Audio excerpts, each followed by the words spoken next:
What up, players? It's Warboss Tay up in this mug. Look at this amazing rabbit samurai. It's called Mimi Nobo from the Artel W Miniatures Company. And I'm going to put a link below in the description. You can check out this miniature and see if you want to add it to your collection.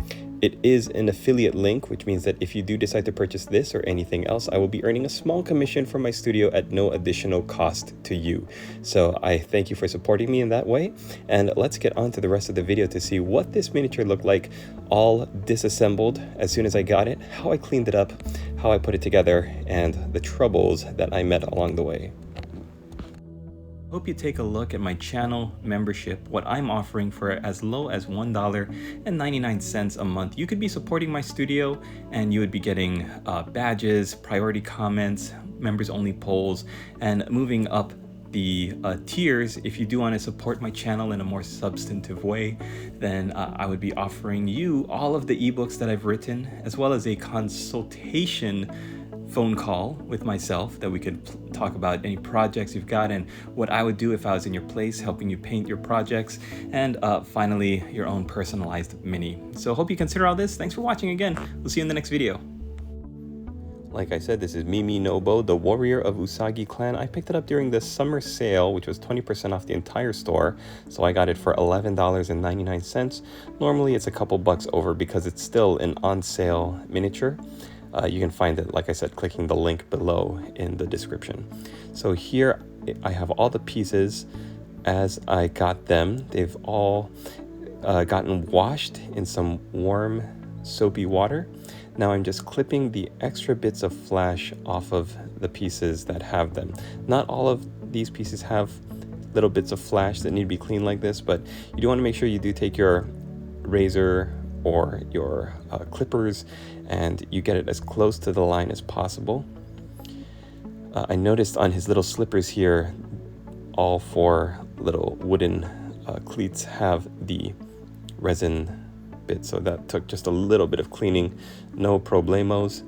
Little bits of resin on all of the arm pieces from the shoulders and the wrists. And then if you do get this for yourself, you'll notice that the head has these two little antenna bits for the crest in the front. You don't want to cut that off. In fact, you want to be extra careful around that because those look like they could snap off pretty easily without too much effort.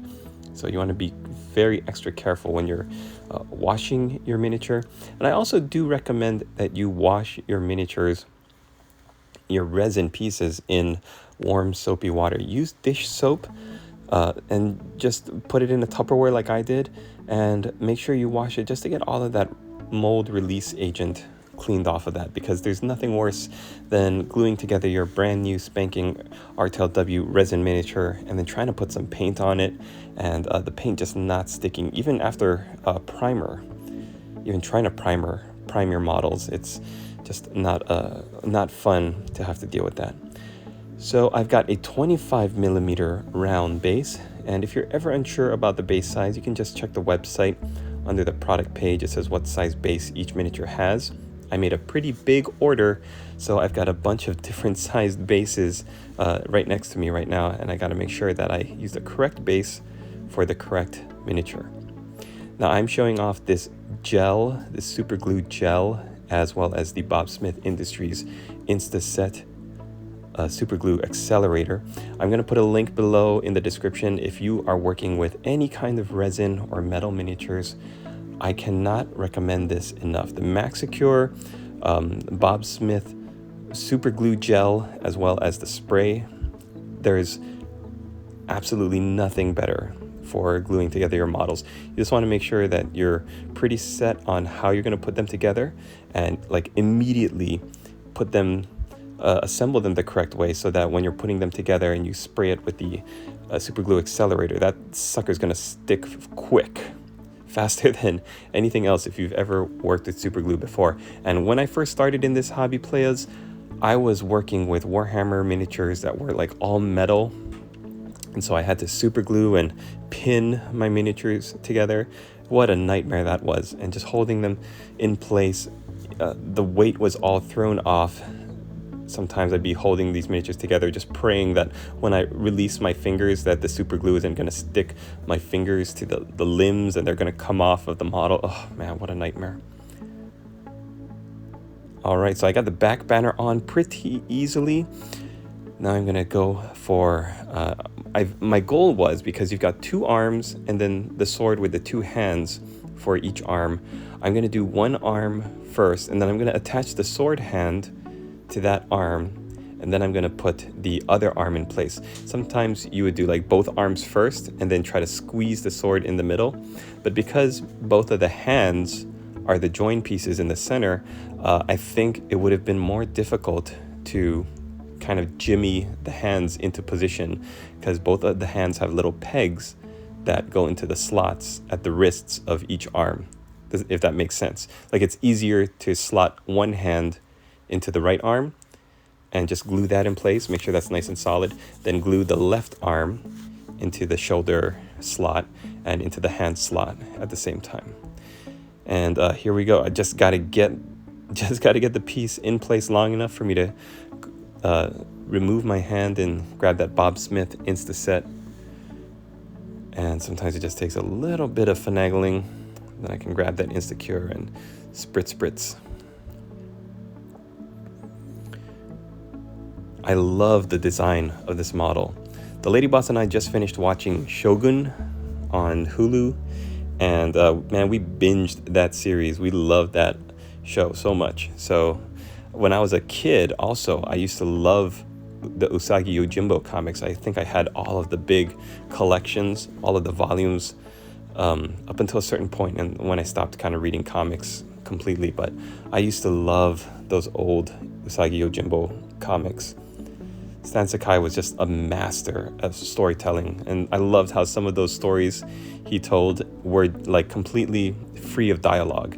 All you had to do was look at the art and look at the panels and just understand the flow of the story. Like, the storytelling was so good.